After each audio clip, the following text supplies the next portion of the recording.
ജിൻഡോ, ഇക്കാര്യത്തിൽ ഈ PR ഏജൻസിയുടെ പ്രവർത്തനം അത് സംശയകരമായി തോന്നില്ലേ? അതേക്കുറിച്ച് കോൺഗ്രസിന് എന്താണ് പറയാനുള്ളത്? സ്മൃതി, ഇതിലൊരു കാര്യം പറയാനുള്ളത്, 2020 മെയ് മാസം 19 കേരളത്തിന്റെ മുഖ്യമന്ത്രി പിണറായി വിജയൻ ഒരു പത്രസമ്മേളനം വിളിച്ചിരുന്നു. അന്ന് അദ്ദേഹം എനിക്ക് PR ഏജൻസി ഒന്നുമില്ല, എന്നെ നിങ്ങൾക്കറിയാൻ പാടില്ലേ, ഞാൻ കുറെ കാലമായില്ലേ കൈലൂത്ത് തുടങ്ങിയിട്ട് എന്നൊക്കെ പറഞ്ഞ് വലിയ ഗിരിപ്രഭാഷണം നടത്തിയിട്ട് പോയ ആളാണ്. ഇന്ന് അദ്ദേഹം പറയുകയാണ് അദ്ദേഹത്തിന്റെ PR ഏജൻസിയാണ് ഈ പണി മുഴുവൻ കാണിച്ചത്, അദ്ദേഹത്തിന് യാതൊരു ബന്ധവുമില്ലെന്നും. അപ്പോൾ ഒരു കാര്യം വ്യക്തമാണ്, ക്യാപ്റ്റൻ നന്നായിട്ട് കള്ളം പറയുന്ന ആളാണെന്ന്. ഇവിടെ നാവ് വാടകയ്ക്ക് എടുത്താണ് അൻവർ ഇത്രയും ദിവസം സംസാരിച്ചെന്നാണ് അദ്ദേഹം പറഞ്ഞത്. ഇപ്പൊ നമുക്കൊരു കാര്യം മനസ്സിലായില്ലേ, പിണറായി വിജയന്റെ നാവ് എന്ന് പറഞ്ഞാൽ സംഘപരിവാറിൽ നിന്ന് വാടകയ്ക്ക് എടുത്തതാണ്. ഈ PR ഏജൻസി വാടകയ്ക്ക് കൊടുത്ത നാവ് കൊണ്ടാണ് അദ്ദേഹം ഈ പ്രസ്താവനയൊക്കെ നടത്തുന്നത്. RSS ഏജൻസിയാണ്, PR ഏജൻസി അല്ല. അദ്ദേഹം ഈ RSS ഏജൻസിയെ ഉപയോഗിച്ചുകൊണ്ട് കേരളത്തിലെ മതന്യൂനപക്ഷങ്ങളെ വർഗീയ ചാപ്പ കുത്താൻ ശ്രമിക്കുമ്പോൾ അത് ഏറ്റുപാടിയ CPM-ന്റെ താഴെത്തട്ട് മുതൽ സംസ്ഥാന കമ്മിറ്റി വരെയുള്ള മുഴുവൻ നേതാക്കന്മാരും മറുപടി പറയണം.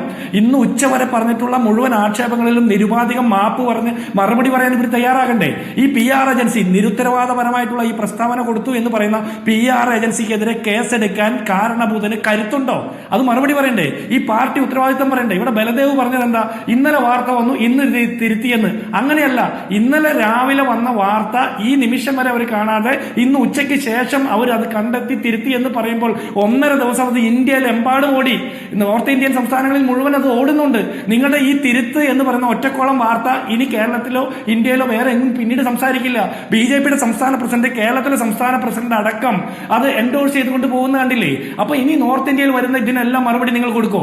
പണ്ട് VS അച്യുതാനന്ദൻ പറഞ്ഞിട്ടുണ്ട്, ഇവിടെ ലവ് ജിഹാദിന് സമാനമായിട്ടുള്ള സാഹചര്യം ഉണ്ടെന്നുള്ള നിരുത്തരവാദമായ പ്രസ്താവന, ഇസ്ലാമിക രാഷ്ട്ര നിർമ്മാണം നടക്കുന്നു എന്നുള്ള നിരുത്തരവാദ പ്രസ്താവനയൊക്കെ BJP-യും സംഘപരിവാറും വലിയ രീതിയിൽ കൊട്ടിഘോഷിച്ച് നടപ്പാക്കിയപ്പോ നിങ്ങൾക്ക് തിരുത്താൻ പറ്റിയോ? സംഘപരിവാറുകാരന്റെ വായൊക്കെ കെട്ടിയടക്കാൻ നിങ്ങൾക്ക് പറ്റുമോ? പറ്റില്ല. അതിന് ഉത്തരവാദിത്തത്തിൽ നിന്ന് ഒഴിഞ്ഞു മാറിക്കൊണ്ട് പിണറായി വിജയൻ മറുപടി പറയാതെ മാറിക്കളഞ്ഞിട്ട് കാര്യമില്ല.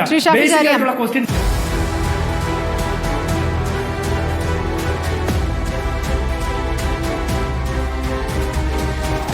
Debate with Smruthy Paruthikad.